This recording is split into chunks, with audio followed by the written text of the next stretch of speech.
Alright, and welcome to another tutorial, first tutorial of 2020. And since I am on lockdown in my house, basically just hanging out inside, trying to stay safe and healthy, figured I might as well run through a tutorial for some things that people have been wanting. I gotten some questions on this a while back, because people wanted to know how I did this particular winter scene. So this is the image that I first started with.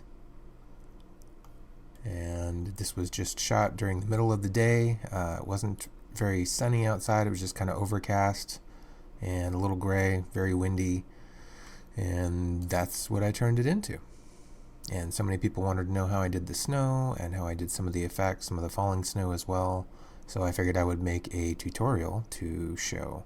And obviously it's going to depend on your picture. Not every image is going to be the exact same. Like, it's not going to have the exact same type of effect, but it'll at least give you an idea of what to do, what to look for, and then apply it to your own image and hopefully get some cool results.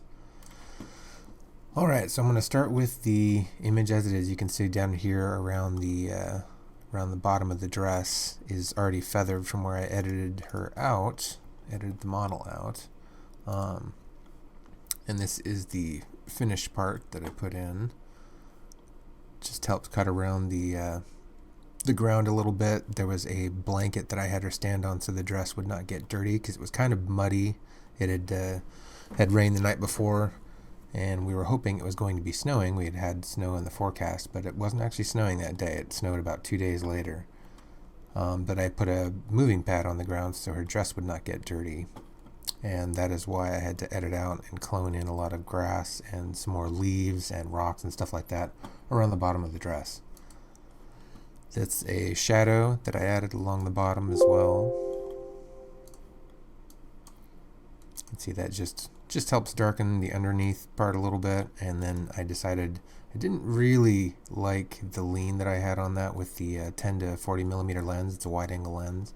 So I decided to use the warp tool and straighten her up a little bit and get her about right in the middle of the frame.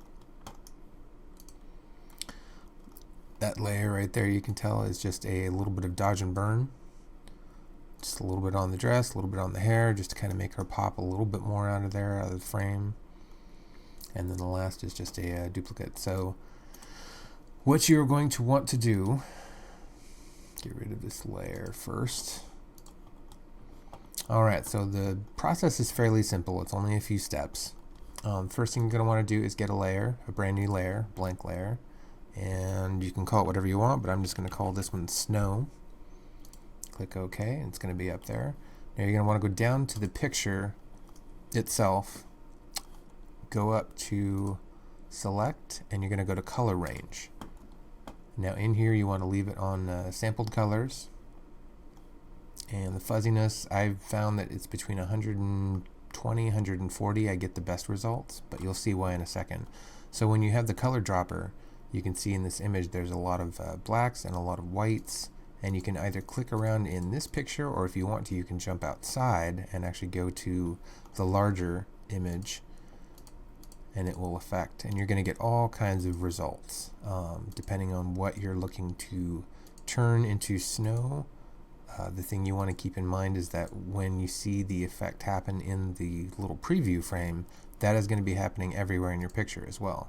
So you want to make sure that, let's see, like that selection right there, very little honestly will be grabbed. Mostly her dress and then some of the ground that would get a little bit of snow. So you wouldn't get anything on the trees. You'd get very, very little on the surrounding areas and very little on the sky. So obviously every image is going to be a little bit different, and if you're just doing a snow scene, you could do whatever you wanted to, but since I do have a subject in here as well, I'm going to show you how I'm going to deal with that. So you just kind of click around till you get something that you feel like works for you. And I'm probably not going to get the exact same result that I did with the actual picture. I might jump over on the other side, see if I can get something a little closer.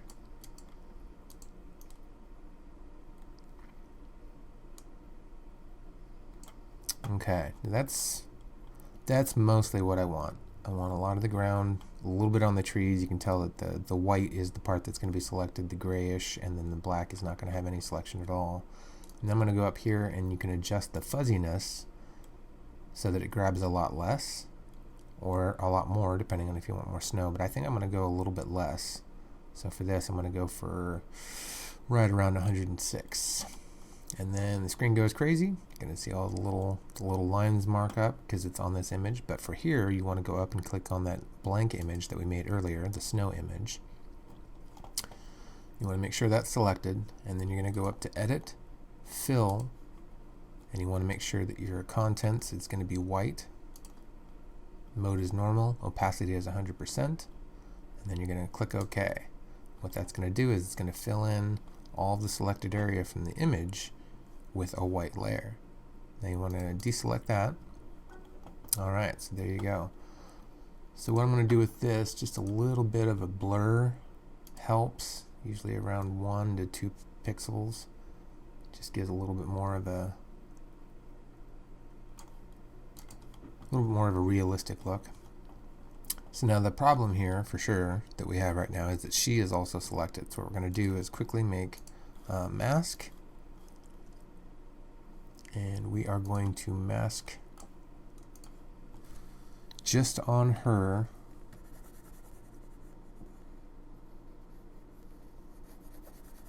And I'm going to be doing this a little bit faster than I would normally just for instructional purposes. But you want to take as much time as possible to make sure that it looks really good.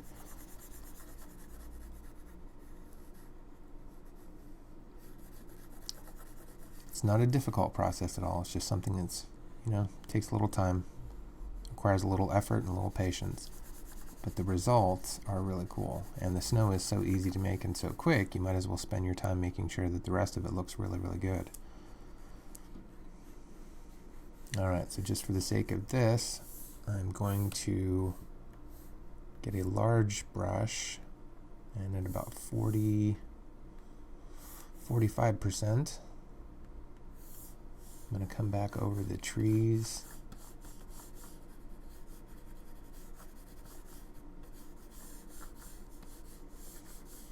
Just so that they don't have that sort of a ghosty effect. You can see it's not the best effect for making it look realistic. But if you just come around the tree line a little bit, you can make larger and smaller brushes if that's what you want. I'm just kind of going for a medium grade dusting of white on the trees. And I found that for most of the images, if I leave a little bit around the ground, it actually looks cool. It looks like a low-lying fog or, frost or things like that.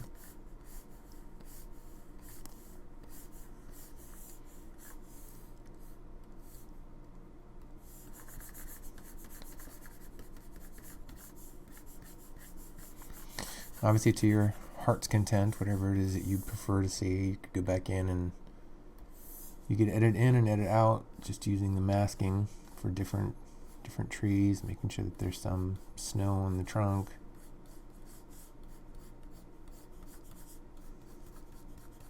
I don't want to take a lot of time doing all the little details, because then it just becomes this long tutorial of watching me drawing little lines. But you can see how quickly you can make something like that look pretty good. I mean, it looks like a frosty cold morning. It doesn't look like it completely dumped, doesn't look like it was in the middle of a blizzard or anything, but it looks pretty good. You would want to add some shadow around the bottom side underneath her dress, just to keep her a little bit elevated from the snow area. And another thing that you will want to do, you can either create a layer, and using a fairly large brush, you'd have to go and find a snow brush. What you can do is add in some falling snow.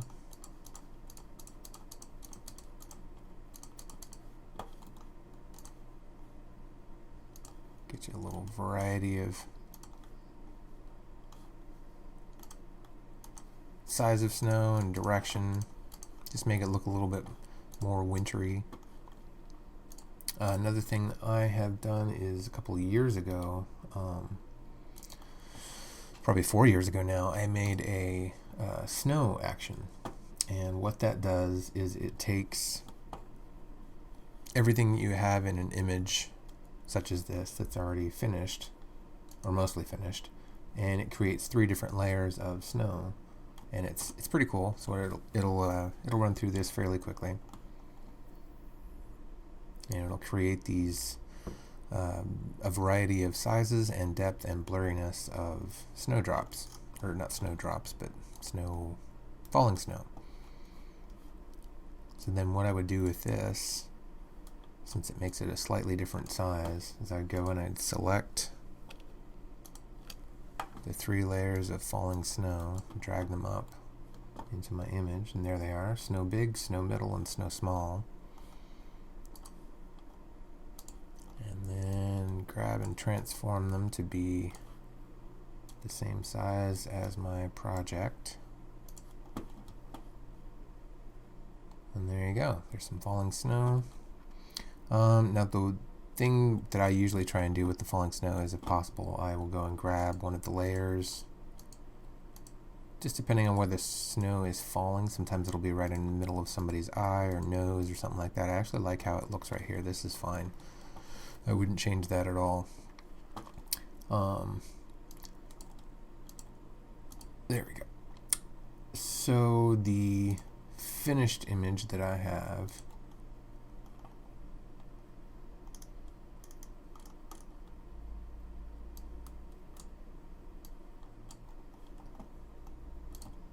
so I added several layers of snow into that image. I duplicated a couple layers because I wanted more little snow blown around too, like it's being whipped from the treetops. And obviously you might have gone a little overboard with the snow there. But you just kind of touch it up and add some details depending on what you prefer. The most important thing to remember is when you're using the color range selection is that you don't want to start with an image that is too high contrast or has too much dark areas in it. The biggest problem with that is that you're going to you're going to run into elements where you're trying to click on one thing that is down towards, say, the darker end, but you want to have snow on it, and it'll grab a lot of the other elements in the picture. So you want to start with something that's fairly flat. You don't want to try and do the snow or color range trick on an image that has been heavily processed already. You'll probably wind up with really abstract and really just results that aren't the best. You want to start with something that's fairly flat, something that doesn't have super strong light one way or another, and then when you're putting it all together, like I said, you just want to bounce around a little bit, maybe try a couple different variations on the color range trick, just because it doesn't always have the same result, and you're going to learn just from doing it a couple of times. You're going to learn where the best places are to grab, so that you can get the most amount of snow in the image that still looks real. You don't want it to just be completely stark white. You want to have, you want to have some variety where you can see like the ground down here, and just elements to the image that help sell it that it's snowy without it being just blanketed on. You want to have a little variety, like snow would be kicked up. It wouldn't be 100% on there. And there's even elements to the picture that I would probably go back and change now, but I like the effect that it has. I like how it feels kind of chilly, and especially with the snow added to it. It just looks really cool. So I hope that helps. I hope you learned some cool tricks, and if you do have any questions that I haven't covered in here as far as what I did, let me know, and I'll try and answer it in the comments and get back to you. And as always, keep creating, have fun, and stay safe out there. Make sure to wash your hands after you're done editing.